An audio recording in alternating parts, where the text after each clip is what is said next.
Hello, so welcome to the very next section on genetics. And so now we're going to associate what we know about inheritance and chromosomes and the DNA and everything like that, and associate that with human inheritance and how humans inherit our traits, because there's a lot more that goes on behind the shell. And there are some phenotypes that we exhibit that really can't even be explained for.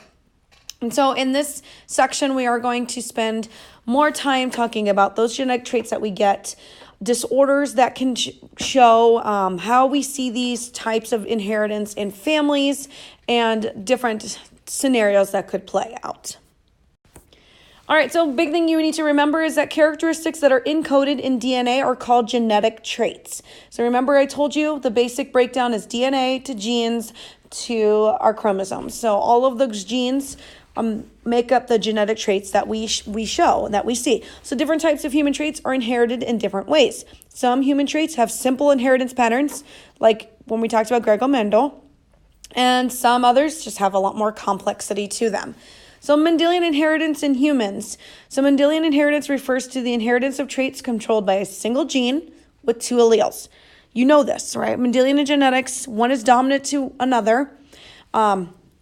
It's only one gene that codes for one specific trait. Not many human traits are controlled by a single gene with two alleles. But it's really good in starting there so that we can understand how we inherit things on a basic level. So we have two different types of traits. We have what's known as autosomal traits and sex-linked traits. And based off what you learned about autosomes, you should know that autosomal traits are traits that we get from our 22 human autosomes. So some good examples of those traits are like earlobe attachment. So a single autosomal gene with two alleles determines whether you have attached earlobes or free hanging earlobes. The allele for free hanging earlobes is dominant to the allele for attached. So if you have attached earlobes, you have a recessive trait. One single gene autosomal traits include widow's peak and hitchhiker's thumb.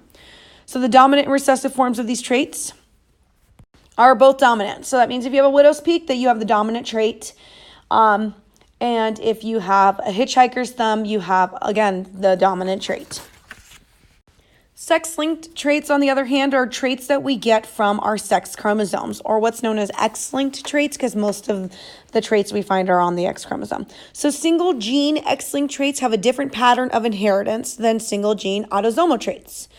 And the reason for this is because males only get one chromosome. They only have one shot. So that means if they have a defected trait of some sort and it's a sex-linked trait, that really stinks, because that means that they have some kind of deal. And sometimes this is not always a bad thing.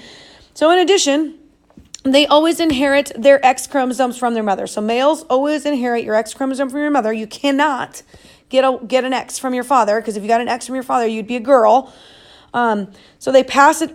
So what happens is the father passes to the mother passes to her son. The father will never pass a defected X chromosome to his son, because, again, if a father passes an X chromosome to an organism, that organism is going to be female. So what this means for males, that means that because males have one X chromosome, they only have one allele for any X-linked trait. Therefore, a recessive X-linked allele is always expressed in males. Because females have two X chromosomes, they have two alleles for any X-linked trait. So that means that they have a little bit less of a chance of getting a recessive, or they have a 50% less chance of getting that recessive trait. So therefore, they must inherit two copies of the recessive allele to express the recessive trait. This explains why X-linked recessive traits are less common in females and males. So women can go bald, but it's less common than in men. So the recessive trait for baldness you would inherit from your mother. And the same can be said for red-green color blindness. There's one recessive gene on the X chromosome. So if you are colorblind, you can go ahead and thank your mom. Pretty rare in females, because it takes two of those traits in order to actually become colorblind. A lot of times you can track these traits within families. So if you wanted to look at sex-linked traits, you could track them all the way back from your great-great-grandfather or however many generations you know experience or express that phenotype, and then go from there. We will do a pedigree activity where you will I'll give you some kind of disorder or something, some trait to follow, and you'll create a pedigree based off of that. And that's in next week's lesson. I'm not really sure why the top of the title's cut out, but the title for this is non-Mendelian inheritance. So the really fun stuff. So what makes us humans more complex than just plants? So most human traits have more complex modes of inheritance than just simple Mendelian inheritance. So there's more than just goes into dominant and recessive. A good example of this is that multiple allele traits. And what this means is that traits controlled by a single gene with more than 2 alleles. A great example of this, and what we've already done in class, is blood type. Remember, there are 3 alleles that code for blood type, A, B, and O. And the combination of those in very different ways will give you the 4 different types of blood you can have. Either A, AB, B, or O. O being the most recessive. The next way we can inherit our traits is what's known as polygenetic traits. And so what that means is that human traits are controlled by more than one gene. And this is really a really good example of this is height. So when I say that traits are controlled by more than one gene, that means that all of these genes that are found on a chromosome can put in a portion of what it takes to be taller. So the alleles of each gene have a minor additive effect or a minor piece of making the phenotype. There are many possible combinations of alleles, especially if each gene has multiple alleles. So therefore, it's a huge continuum of phenotypes. And like I said, a great example of this is adult height. I'm 5'1", but that's not the only height women can be. Women can be 5'2", 5'3", 5'4", and so on and so forth, up into like 6'4". Typically we have a range for where we fall, about between 5 foot and 5'8", I think is average for women, and then the same can be said for males, between 5'5" and 6'3", I think is average height for males. So a huge range, all based off of all of those traits or all of those genes that are putting in little pieces for the trait of tallness. Excuse me, I meant height. Remember, we've also talked about how traits can be infected by the environment. A great example of this is height. If you're malnourished or you're really sick, these can be things that affect your traits. Skin color is another polygenetic trait.